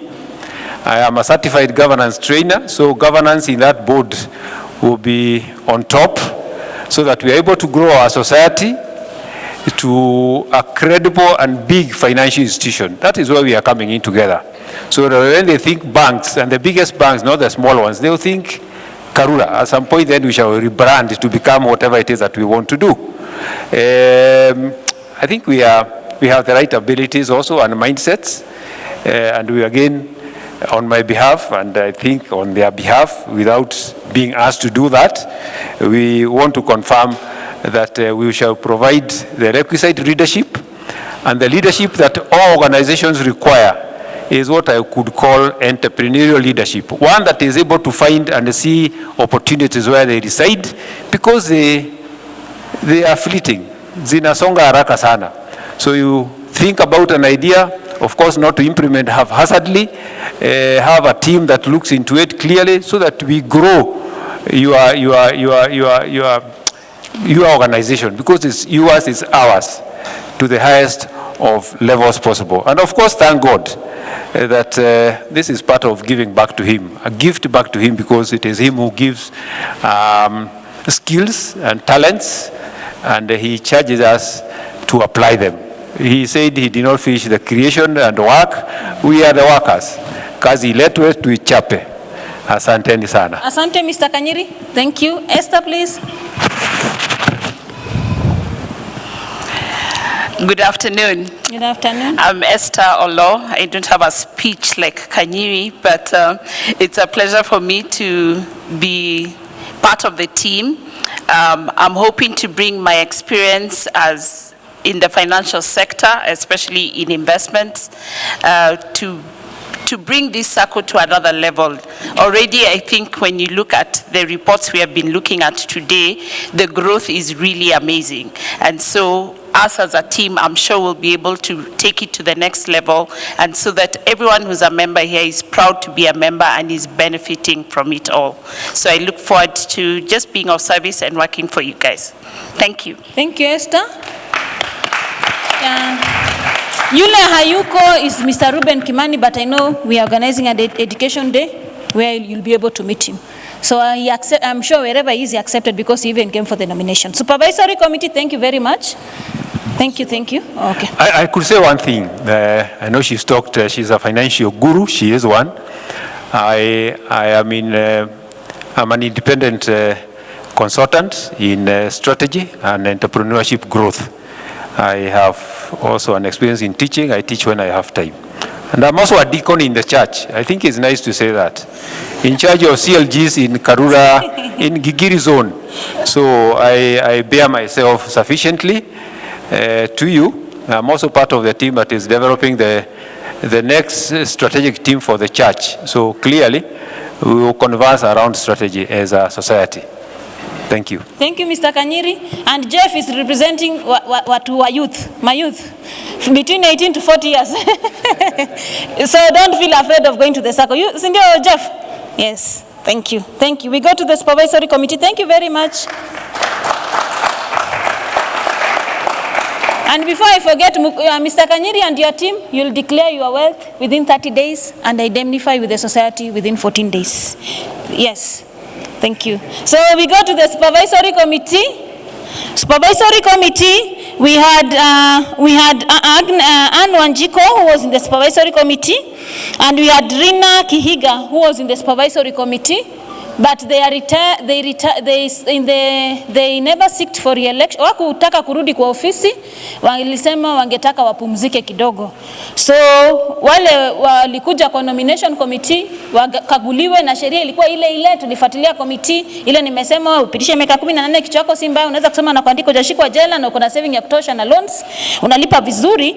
Ni wale walikuja kwa committee, kulikuwa Madam Billa Maina, and then we had Jennifer Mwangangi. Where is Bilha? Thank you, Bilha, for coming. Jennifer Mwangangi alikuwa is out with apology, hayuko karibu, pia yeye ako mbali kidogo. She could be able to attend this meeting. But we have Madam Billa Maina here. So Billa, welcome to the team. Before to make candidate, she can say something. 1 minute, Madam. Hi everyone. Yeah, my name is Bimla Maina. I work in Karura Chapel. It's not my first time to serve in a Sacco committee. I served in a Sacco committee somewhere else I was working, so this is not something new, and I'm looking forward to serve all of you. Thank you, Madam. Thank you, Madam. So who is proposing her to be in the Supervisory Committee? Proposer, yes, Pastor Margaret. Seconder is who? For Bilha, behind there's a seconder. Hope see staff. Hope you're not the staff of a Sacco. Seconder. Yes. Okay. Wellington, yes. Wellington has seconded. Then we have somebody called Jennifer Mwangangi. She's not here. I know you know her. Who is proposing her to be in the Supervisory Committee?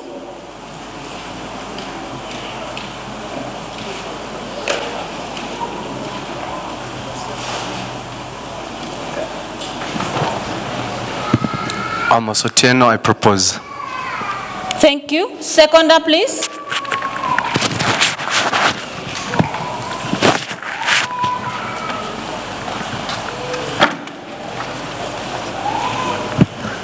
Fred Maina. Thank you, Fred. Thank you. So, Madam Bilda, congratulations, and Jennifer for being elected in the supervisory committee. Be ready to declare your wealth within 30 days, utangaze mali within 30 days, na indemnify within 14 days. Karibu sana. So members, hao ndo atakuwa committee yetu wa management na supervisory for the next year. When we come for the next elections, hii procedure tumefuata wakati huu ndo bado itaendelea kufuatwa. Mimi nimefurahi sana kwa na nyinyi leo. I wish you all the best, but the bottom line, grow with the Sacco. Usiwachwe nyuma kimaisha. Sacco inaendelea kuwa kubwa, wewe unaendelea kuzeeka na una kitu. Are we together? So badilika, anza kuendelea vile Sacco inaendelea. Simubarikiwe sana. Thank you very much. Thank you so much. Members, we are very sorry we are late. We were supposed to finish this meeting at 12:45. We are 1 hour late. We are coming to the end of the meeting. I think the catering team is ready. So if you're feeling hungry, just know there's a lot of food. But as I come to the end of this meeting, there's one important person that I'll want to invite here to just say a word. I'm so sure all of you have heard the word Karura in one way or another. And I think Karura coming to our lives, Karura coming to Karura Community Sacco has been a game changer. And today we have our partners who've been helping us to make that a reality. And I'll want to invite him. He's a very good friend of mine. I like calling him Big Joe because he like joking with his body size. I'm sure he'll stand and he'll see. So Joe, I want to invite you on stage just to take like a minute or two to meet your subscribers and also for my members to see the faces behind the people who've been helping us making digitization and use of technology become a reality in our Sacco. He's come with some colleagues of his who are not, I can't see them. I don't know where they are. They've gone. They've gone already. Yeah, they've left me here. Okay, thank you. Karibu sana. In 1 minute, meet your subscriber and say hi to them. Santi, thank you very much. Hello, everybody. It's lovely to be welcomed here. And first of all, what I'd like to say on behalf of Karura is thank you, all of you, for being members with the Karura app. And if some of you aren't already members, you'll get a link very later, so a short while later, with an SMS link where you'll be able to go and download the app and use the app. One of the most important things for us is that we see that Karura is one of the biggest and the best Saccos out there. And I live in Singapore, and I've been in Kenya just now for about 3 months. And what I've noticed is the interactions I have with Katonga, with all of you guys, is absolutely amazing. I think this is a fantastic Sacco. I think some of the people in here are absolutely amazing. Well done for the boards that you just voted on. Congratulations. Well done for a successful AGM. And I just wanted to say another thing, was that since I've been in Kenya, it's been really amazing for me. First of all, I come from Singapore, so it's very hot, very, very hot. Here, I'm always having to wear a coat because I'm so cold. It's always so cool here. But today's a beautiful day, and it's a wonderful day for your AGM. And so with that, and with how we want to work with you a little bit more and give you the promotes, this year, on our Karura app, we're going to be making some significant changes. We're going to be rebuilding the app from the ground up, and so you'll have a new experience. You'll be able to have more functions, not just checking your balance, applying for loans, looking at your balances for savings. You'll be able to have more interactions. We're looking at payment systems. We're looking at cards. We're looking at all these things which we'll work with Katonga and the rest of your Sacco to come up with that information. So I'll leave it as it is because obviously food's waiting and I've got to eat because I've got a very big stomach to keep maintaining. But I just want to say God bless you all. Thank you so much. And, Asante for all your help and wonderful for being members for the Karura app. Thank you so much. Thank you so much. I want to appreciate, I think I've appreciated Mr. Joe from Karura, but we also have so many other partners that we work with. I want to appreciate Jubilee Insurance and Pat Kaka Insurance Agencies who've made insurance product a reality here at Karura Community Sacco. I want to appreciate Nick McCrest. This is a real estate company who've been giving us so many properties, and I can tell you for sure, for our members, we have so many properties at your disposal. Be it housing or be it land, be it in Nanyuki, in Kiambu, in Kajiado, in Nakuru, so many pieces of properties that are available for you. And today, as you're leaving this place, they have their desk out there. Feel free to walk out there, visit their desk, see photos, like a land, and we can give you the title deed today. You want to walk home with a title deed? Who wants to walk home with a title deed? Do we have anyone? So if you like any piece of land right there, just talk to me, you'll walk home with a title deed. Rosiki Homes, who we are partnering together to do affordable housing here in Deya. I know they don't have a representative, but we really appreciate them. We appreciate Sixas, the Sayad, a car selling company. We appreciate Tutti Motors. We appreciate SBT, who've really been supportive to us as we allow our members to enjoy products through our asset financing, getting, new cars from Japan and also second-hand cars around here. We want to appreciate Kilele Motorbikes for giving us tuk-tuks and for giving us motorbikes also. We want to appreciate Jawabu. I don't know whether they have a representative here. They've been giving us auctioneering services. They've given us tracking services. They've been giving us debt collection services because, we are good and also bad. Sometimes when you don't pay our money, we have to come for you. So we really appreciate those partners. I think we've come to the end. My chairman, thank you so much for hosting us because you're the convener of this meeting. My DCO, Westlap Sub-County, Asante Sana. Rose has left. Utamwambia Asante Sana. And most importantly, you, my members. Thank you so much for heeding to our call and being here.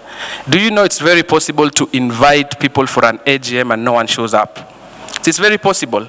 We've seen it happening in so many places. You have so much food, you have so much decors, you have all your speeches written, but the people that are supposed to actually be the consumers of all those arrangements, they don't come. But look at us. We have all of you here. Asanteni sana. On behalf of my staff team, I know I cannot, maybe they can just wave from the back, but you can see them, they are all wearing white shirts with our logo. We really want to tell you thank you so much. And we want to give you a promise that already, the things that already we are doing towards achieving the targets that I've mentioned of 2,500 members and 180 size balance sheet, already it's happening. We are not beginning the year. It's in February. In February, I can tell you for sure the indicators so far, we are achieving it. Because we have 2 months already, and I can tell you until today from January, we've received 196 members. We've received 196 members. So far, our balance sheet was showing 91 million. So far, as we are speaking, we are at 99 million Kenya shillings. So, Madam DCO, we only have 1 million to join Sasra. Yeah, so we are looking forward. Anyway, mine was just to say thank you. And I know I didn't introduce myself. My name is Gitonga Kigo, and I'm very much blessed and honored to be your manager and to be the person that every other day I wake up in the morning to come and think about how your money will be secured and how you will get financing when you need it. Asanteni sana, dividends has been declared. We are working on the system, and I know John knows what we are doing, but our promise is before the 15th date. Today is 26th. Before the 15th date, every qualified member will be able to receive their dividends and interest. Asanteni sana, kuna chakula pale. As you're leaving this place, as I've mentioned, there are information desks out there. For the members who've come and they have not joined, feel free. We have our team there that will register you. For members who have any queries regarding their statements also, feel free to pass by the information desk. If you didn't register while you're coming in, maybe because there was traffic out there, also tafadhali na kuomba uweze kuregister. Na nimefika kikomo. I'm not inviting anyone here again. Oh, I need to invite someone to pray for us. We started, and we're in church. We started with a word of prayer, so we need to close with a word of prayer. We are all here. My team is here. the DCO is here, so as you're taking your meal, we can have interactive sessions so that we can discuss and respond to any questions that we have. Asanteni sana na Mungu awabariki. Tuonane kwa wale watakuja Education Day before the last quarter, which is next month.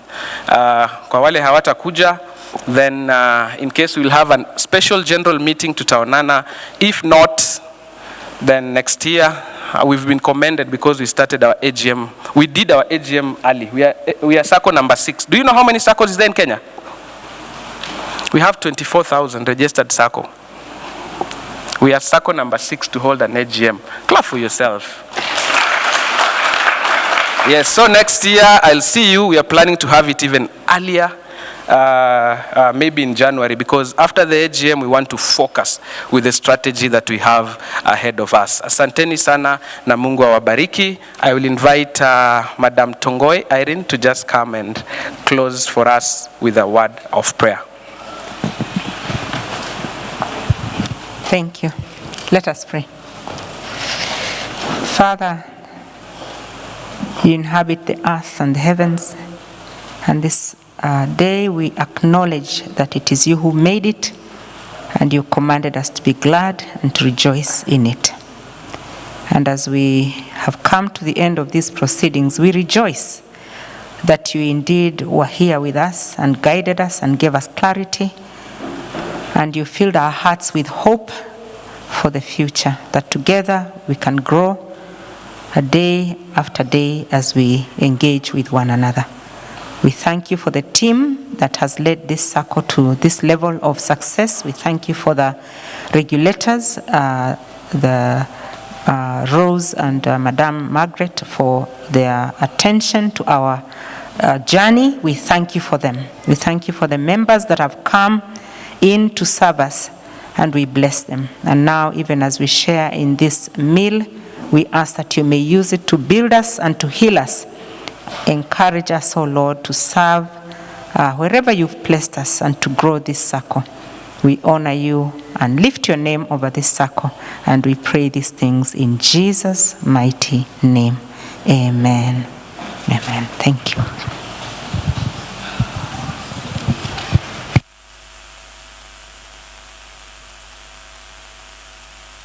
I think I don't know whether we need a pattern or we just, ladies first, or we just follow our seating arrangement. Yes, so we can start from here. We just go round as we take our food. Sawa sawa. Asante. We are all here. My team is here. The DCO is here, so as you're taking your meal, we can have interactive sessions so that we can discuss and respond to any questions that we have. My name is Irene Tongoi. I am a founder member of not only the Sacco but the Karura Community Chapel. I haven't been here since 1996.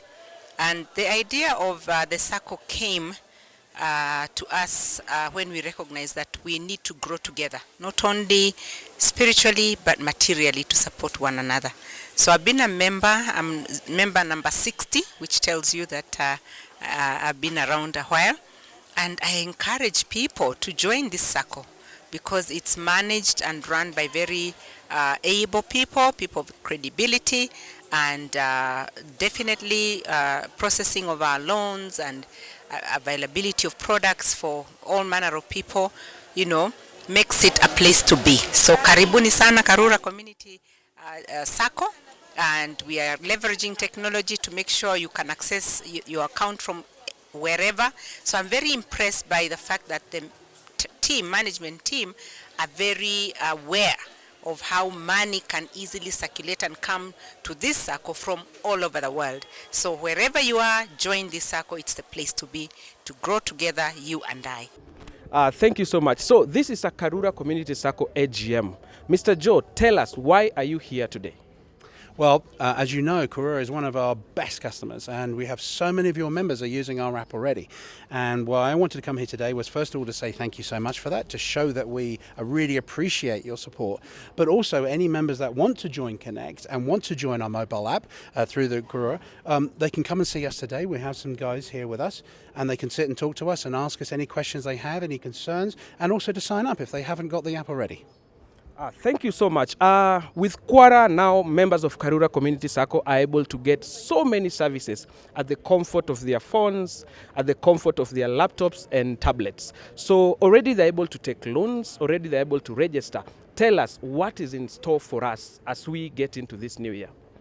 Well, you know, there's some exciting new features that have been added already. One of the new features that we have is that you can now email your statement through your registered email address. And throughout this year, we're actually looking at incorporating new features and a new app. So if you just hold still and tell your teams to carry on and log on, all your members can use the app. And then over the course of the next couple of months, you'll see more updates, more features, things that are going to make it better for yourself, for your Sacco, and for your members. Thank you so much. Karura Community Sacco has more than 1,200 members. So far, we only have like 400 people who've signed up to the Quora app. What do you have to tell those members who've not signed up for the app? That's a great question. What we want to say is make it convenient for yourselves. We have created an app specifically for members to be able to check their balances, to be able to do email statements, to apply for loans, look at their savings, all manner of things that they can do through the mobile app. And what we want to say to all of your members is sign up so you've got the convenience of seeing everything to do with your account at your fingertips. Kwa majina ni Robert Kimanya, mmoja wa memba wa Sacco ya Karura. Niliweza kujulishwa kuhusu Karura wakati nilikuja hapa Nairobi kwa ajili ya shughuli za kikazi, na wenzangu wakaweza kunijulisha kwamba wako kwa Sacco fulani ambao ni Sacco nzuri sana, na wakaweza kumpigia Bwana Gitonga wakati huo. Ulikuwa mwaka wa 2018. So tukapatana na Bwana Gitonga, kaja akanielezea mambo ya Sacco. Ilikuwa mara yangu ya kwanza kujiunga na Sacco, na ni Sacco yangu ya kwanza mimi kuweza kujiunga nayo. Imeweza kunisaidia sehemu nyingi za maisha yangu, especially upande wa finances. Kwa hivyo kuongeza kwa hayo, hata niliweza kuongea na ndugu yangu na akaweza kujiunga pamoja na mama yangu. Nikawaambia waweze kujiunga na Sacco hii kwa sababu Sacco ni kitu ambacho kinasaidia sana. My name is Ben Alonyere.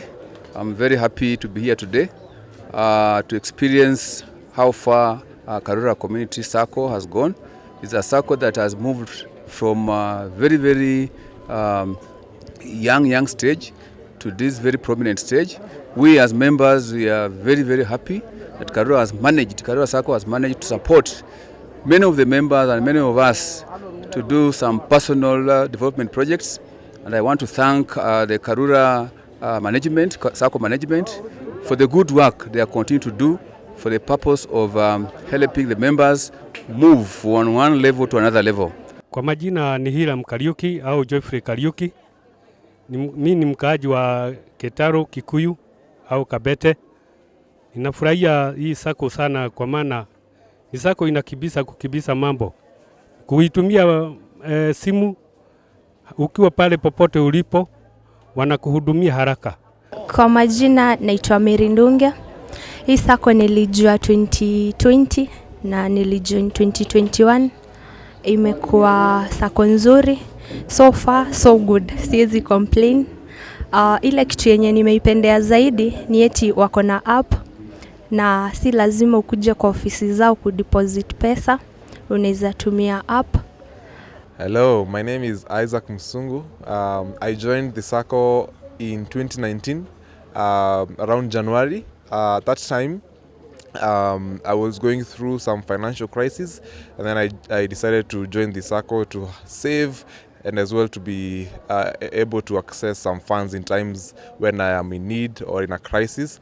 And I can tell you for free that I've seen my financial growth for the last 3 or so years since I joined Sacco, just to be able to access some of the products that the Sacco has, which is the solution pub, where you can call the Sacco at any particular time, or right now you can actually just dial *334# and you can access money instantly wherever you are at that particular time when you need.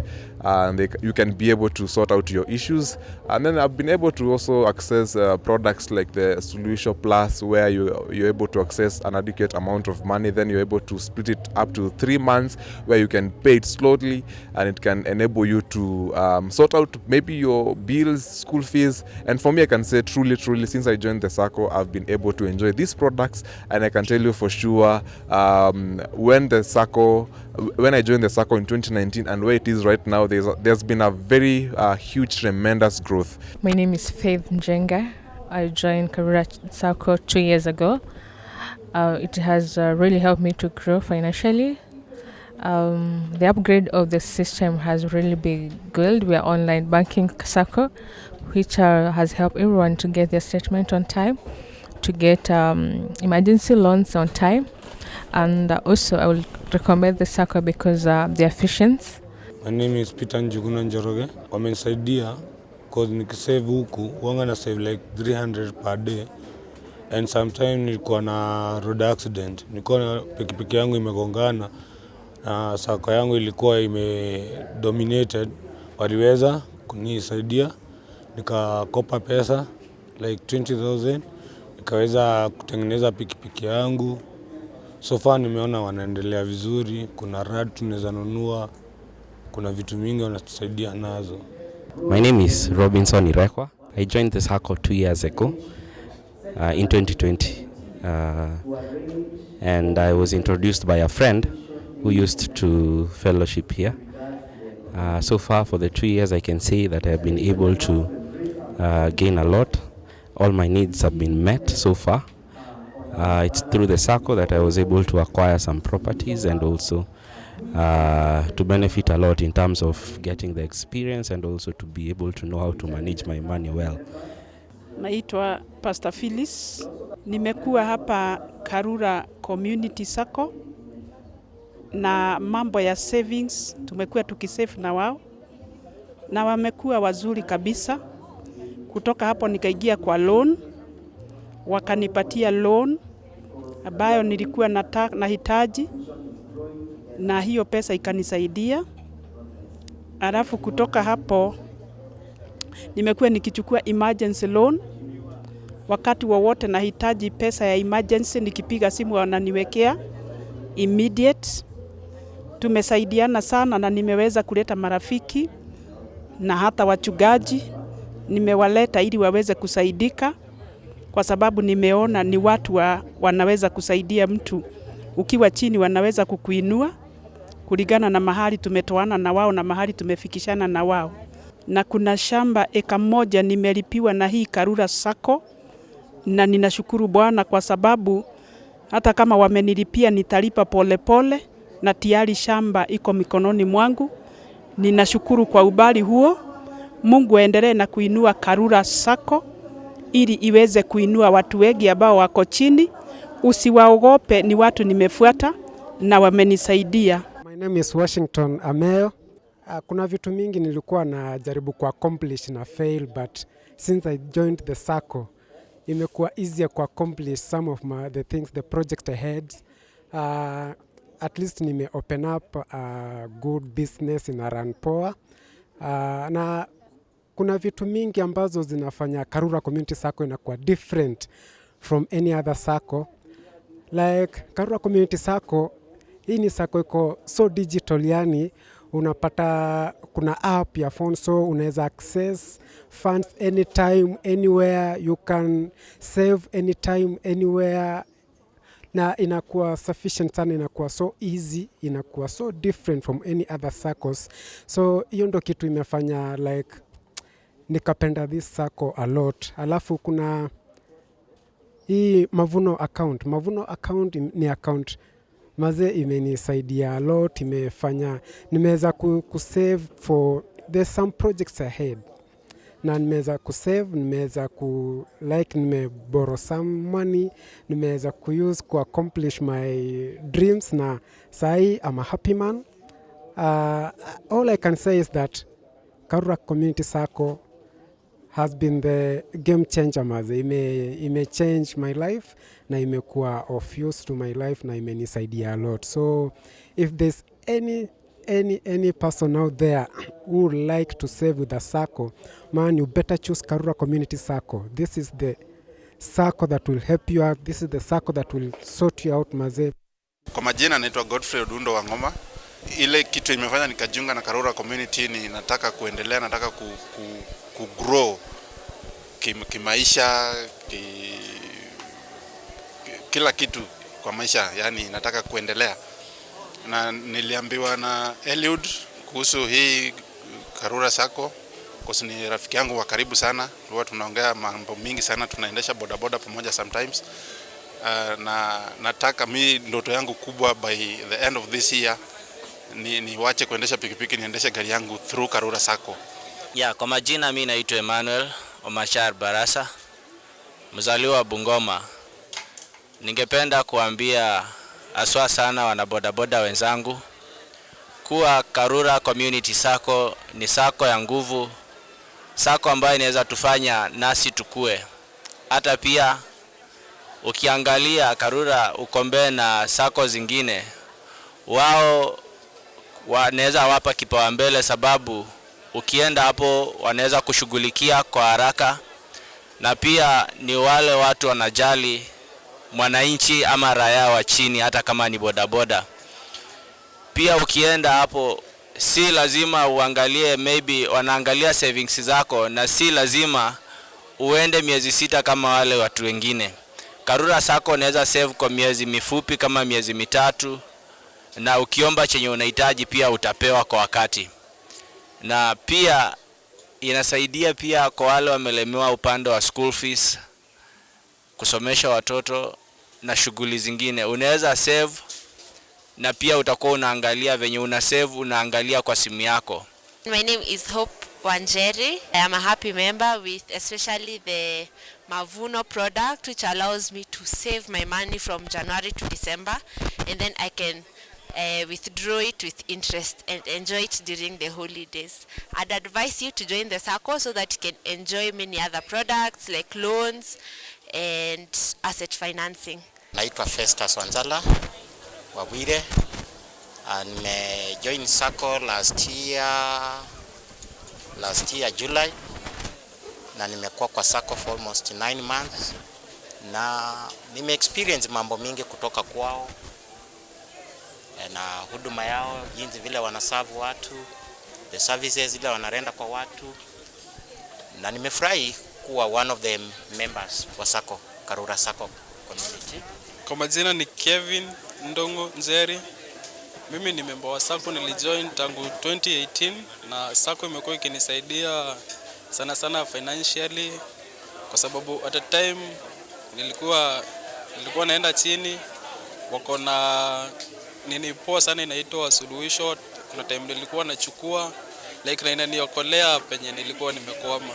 So mimi imenisaidia sana juu nilikuwa naona ni vigumu sana kuinvest, napata ikiwa ngumu sana kwanza kusave. Nikisave najidanganya na save, alafu kitu inanipata na nakula hiyo pesa yote ama nafanyia kitu. So imenisaidia sana kwa sababu sasa hivi venye nilijoin Sacco unaweza kusave. Nikitaka kutoa hiyo pesa, baada ya kutoa hiyo pesa napata loan, nafanyia maendeleo. So far mimi nimefanya maendeleo 1-2. Kuna time ilinisaidia kubuy vitu za nyumba, like ilinisaidia sana pande ya nyumba. Hiyo ndio ilikuwa loan yangu ya kwanza kuchukua nao, na nilisikia vizuri sana kwa sababu interest yao iko nifinyilia. Then nikamaliza hiyo loan, nikachukua loan nyingine, nikanunua ka bike. Sasa na kananisaidia pikipiki motorbike. So inanisaidia sana kuhaso. Sai at least naona kuna venye naendelea na make progress, siko pale.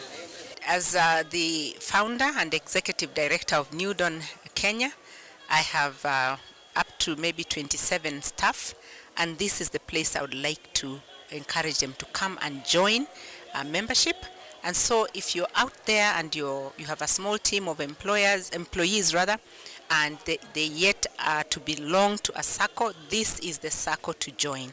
It secures health, it secures school fees loans, it secures property buying loans, it secures them, it provides them that opportunity, and you as an employer gives them a chance to keep growing as individuals as they are supported by this Sacco. And borrowing and repaying is very easy because of technology, again, as I've said. So yes, all of us who have employees, this is the place to be.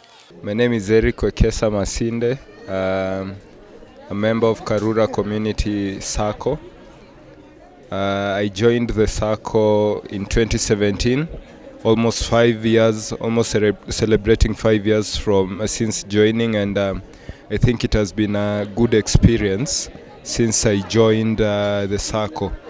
Amongst many benefits, I think I can just mention a few, which include it has cultivated the culture of saving in me.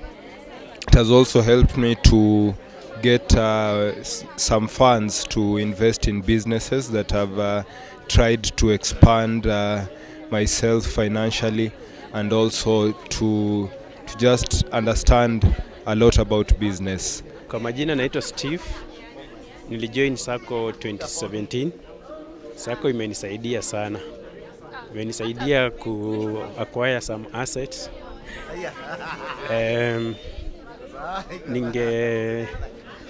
Ninge ambia vijana kama wanaweza ijoin, ingekuwa jambo poa.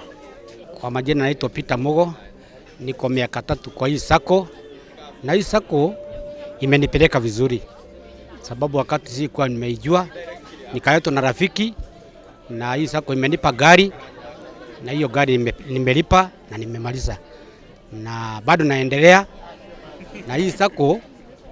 Tunafurahia na tunajivunia hii Sacco yetu, kwa sababu hii Sacco sio ya mtu, ni yako wewe member. Ukiwa member, Sacco ni yako, kwa sababu ukisave kile umesave, hiyo ndio yako, hata dividends ni zako. Kwa hivyo kama vile ningeomba kwa marafiki na kwa watu wengine wangekuja wajiunge na hii Sacco, ili ndio kaweza kuendelea kama vile tumeendelea. Hata kunae banking ya watoto, kwa sababu watoto wakiweka pesa kwa ile mikebe ya nyumbani watabomoa. Lakini kwa hii Sacco, kwa hii banking yetu ni mzuri, kwa sababu ukiweka hapa itafaa, kwa sababu itakusaidia vizuri, na mtoto atakuwa na faida, na bado utakuwa umemfunza kuweka akiba.